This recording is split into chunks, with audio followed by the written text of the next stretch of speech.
بعد میں جب بیعت کا وقت آیا اور لوگوں نے کہا کہ جناب آپ بیعت لے لیجیے، تو حضرت علی نے بڑا کام کا فکر کہا، بڑا زبردست فکر. انہوں نے کہا کہ مجھے امارت کی بجائے وزارت پسند ہے. امارت کی بجائے وزارت پسند، امیر بننا پسند نہیں ہے، مجھے وزیر بننا پسند. اور اس لیے بھی شاید پسند ہے کہ اللہ تبارک و تعالیٰ کے رسول نے فرمایا تھا کہ علی تم میرے وزیر ہو، جس طرح ہارون وزیر تھے سیدنا موسیٰ علیہ السلام. وزارت کا کیا مطلب ہے؟ وزارت کو مطلب وزر، وزر کہتے ہیں وزن اٹھانے کو.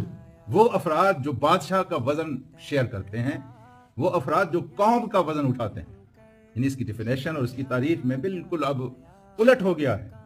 اب جن کو وزیر بنایا جاتا ہے وہ قوم کے اوپر بوجھ ہیں، وہ قوم کے وسائل کو ہڑپ کر رہے ہیں، وہ قوم کے وسائل کو برباد کر رہے ہیں. پاکستان کی تباہی اور بربادی میں اگر وزیروں کا ہاتھ نہیں ہے تو کس کا ہاتھ ہے؟ حالانکہ وزیر اس لیے نہیں بنایا جاتا